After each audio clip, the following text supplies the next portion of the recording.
Merci, Monsieur le Président. Messieurs les ministres, chers collègues, la Belgique est bien le pays du surréalisme. Ce matin, on apprend dans la presse que l'armée belge est incapable de lutter contre les quelques militaires extrémistes aux convictions islamistes radicales qui existent en son propre sein et qu'il est impossible de les licencier faute de moyens juridiques suffisants. Et par contre, dans un même temps, nous décidons d'aider la France dans sa lutte contre le terrorisme en lui apportant une aide logistique pour son opération au Mali. Que ne ferions-nous pas pour lutter contre le terrorisme en dehors de nos frontières? J'espère juste que nous aurons bien veillé à ne pas envoyer pour cette opération antiterroriste au Mali ces fameux soldats belges islamistes. Je le dis sous la forme de l'humour, mais ce qui se passe actuellement dans le monde ne me fait pas rire du tout. Ça ne me fait pas rire car sans aucun doute, les dirigeants de nos pays occidentaux sont en train de pendre les peuples pour des imbéciles avec l'aide et le soutien de la presse, qui n'est plus aujourd'hui qu'un organe de propagande des pouvoirs en place. Un peu partout dans le monde, les interventions militaires et les déstabilisations de régimes deviennent de plus en plus fréquentes. La guerre préventive est devenue la règle. Et aujourd'hui, au nom de la démocratie ou de la lutte contre le terrorisme, nos États s'octroient le droit de violer la souveraineté de pays indépendants et de renverser des dirigeants légitimes. Il y a eu l'Irak et l'Afghanistan, ces guerres du mensonge américain, sont venues par la suite la Tunisie, l'Égypte, la Libye, où, grâce à vos décisions, notre pays a participé en première ligne à des crimes contre l'humanité pour renverser à chaque fois, des régimes progressistes et modérés et pour les remplacer par des régimes islamistes dont, et c'est quand même bizarre, la première volonté fut d'imposer la charia. Il en est de même actuellement en Syrie, où la Belgique finance honteusement l'armement des rebelles islamistes qui tentent de renverser Bachar al-Assad. Ainsi, en pleine crise économique, alors que de plus en plus de Belges ont des difficultés pour se loger, se nourrir, se chauffer ou se soigner, et oui, j'entends déjà le sale populiste que je suis, eh bien le ministre des Affaires étrangères, il a décidé d'offrir aux rebelles syriens 9 millions d'euros. Bien sûr, on tentera de nous faire croire que cet argent servira à des fins humanitaires, un mensonge de plus. Et comme vous le voyez, depuis des mois, notre pays ne fait que participer à la mise en place de régimes islamistes dans le nord de l'Afrique et au Moyen-Orient. Alors, quand on vient prétendre partir en guerre pour lutter contre le terrorisme au Mali, eh bien, j'ai bien envie de rire. C'est faux. Sous les apparences de bonnes actions, nous n'intervenons que pour défendre des intérêts financiers, dans une totale logique néocolonialiste. Il n'est véritablement pas cohérent de partir aider la France au Mali au nom de la lutte contre le terrorisme islamiste, lorsqu'au même moment, on soutient en Syrie le renversement de Bachar al-Assad par des rebelles islamistes qui souhaitent imposer la charia, comme c'est déjà le cas en Tunisie ou en Libye. Il faut vraiment arrêter de nous mentir et de prendre les gens pour des imbéciles. Le temps est au contraire venu pour dire la vérité. En armant les rebelles islamistes comme les Occidentaux ont auparavant armé Oussama Ben Laden, cet ami des Américains avant qu'ils ne se retournent contre lui, eh bien les pays occidentaux en profitent pour implanter dans les nouveaux pays conquis des bases militaires tout en favorisant leurs entreprises nationales. Tout est donc stratégique. En Irak, nos alliés américains ont mis la main sur les richesses pétrolières du pays. En Afghanistan, ce fut sur l'opium et la drogue, toujours très utiles, pour se faire beaucoup d'argent assez rapidement. En Libye, en Tunisie, en Égypte ou encore en Syrie, le but fut et est encore actuellement de renverser les pouvoirs modérés pour les remplacer par des pouvoirs islamistes qui très rapidement deviendront gênants et que nous attaquerons sans vergogne sous prétexte de lutter, à ce moment-là encore, contre le terrorisme ou de protéger Israël. Et dont les prochaines cibles sont déjà connues. Dans quelques mois, je prends le pari que nos regards se tourneront vers l'Algérie et finalement vers l'Iran. Faire la guerre pour libérer des peuples d'un agresseur extérieur, c'est noble. Mais faire la guerre pour défendre les intérêts des États-Unis, faire la guerre pour défendre les intérêts de grosses sociétés comme Areva. Faire la guerre pour mettre la main sur des mines d'or, ça n'a rien de noble, et cela fait de nos pays des pays agresseurs et voyous. Personne n'ose parler, mais qu'à cela ne tienne, je ne me tairai pas, et tant pis si ma lutte doit me faire passer pour un ennemi de ce système qui bafoue les droits de l'homme au nom des intérêts financiers, géostratégiques et néocolonialistes. Bafouer ce régime et le dénoncer, c'est un devoir et une fierté pour moi. Et sincèrement, et je m'excuse pour le vocabulaire populaire utilisé, j'emmerde tous les soi-disant bien-pensants, qu'ils soient de gauche, de droite ou du centre, qui sont aujourd'hui au basque de nos pouvoirs corrompus et qui se plairont à me tourner en ridicule. J'emmerde nos dirigeants qui jouent avec leurs bombes comme des gamins dans une cour de récréation. J'emmerde ceux qui prétendent être des démocrates alors qu'ils ne sont que des criminels de bas étage. Je n'ai pas beaucoup de respect non plus pour les journalistes qui ont le culot de faire passer les opposants pour des débiles mentaux alors qu'au fond ils savent très bien que ces opposants ont parfaitement raison.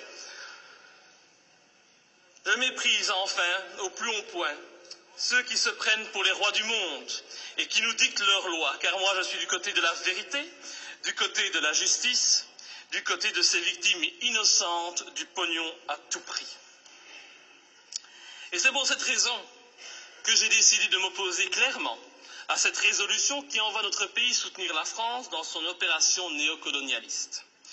Depuis le début de l'opération française, le mensonge est organisé.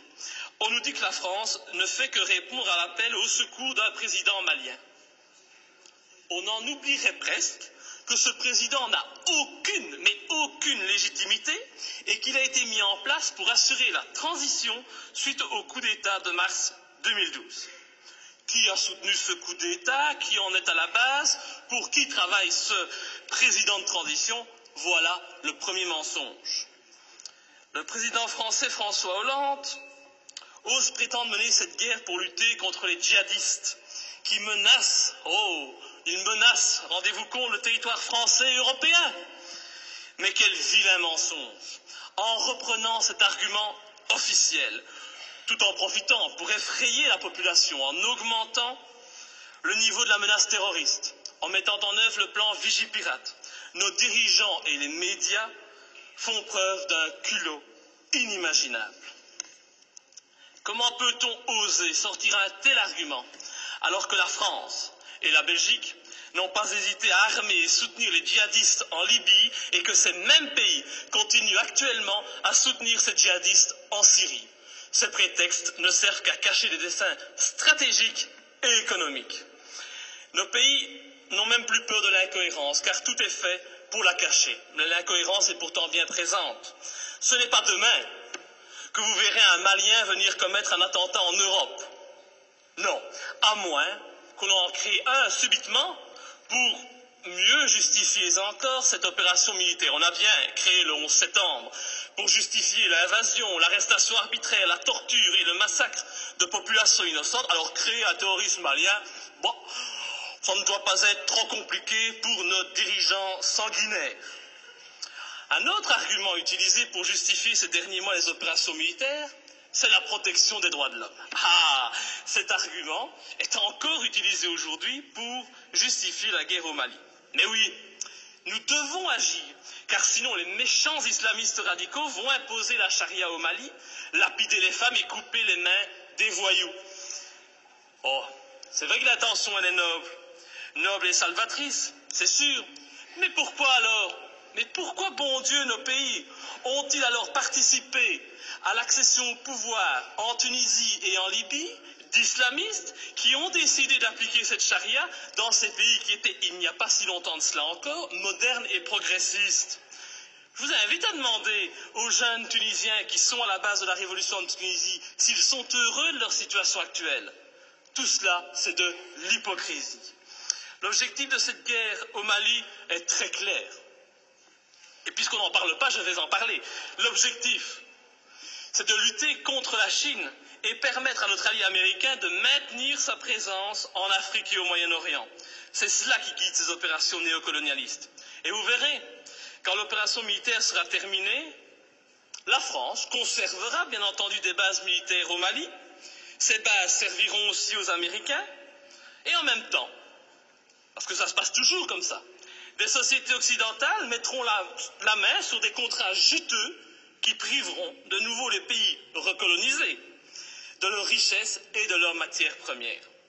Alors, soyons bien clairs, les premiers bénéficiaires de cette opération militaire, ce seront les patrons et les actionnaires du géant français Areva, qui tentent depuis des années d'obtenir l'exploitation d'une mine d'uranium à Faléa, une commune de 17 000 habitants située à 350 km de Bamako. Et je ne sais pas pourquoi, mais mon petit doigt me dit qu'il ne faudra pas longtemps pour qu'Areva puisse enfin exploiter cette mine. Je ne sais pas, c'est une impression que j'ai. Il est donc hors de question que je participe à cette colonisation minière, cette colonisation des temps modernes.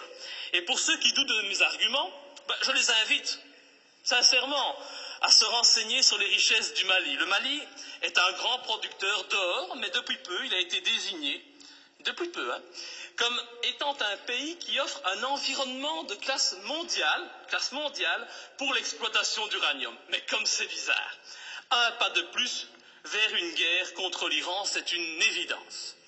Pour toute cette raison, et afin de ne pas tomber dans les pièges du mensonge que l'on nous tend, j'ai décidé de ne pas soutenir cette intervention au Mali. Je voterai donc contre.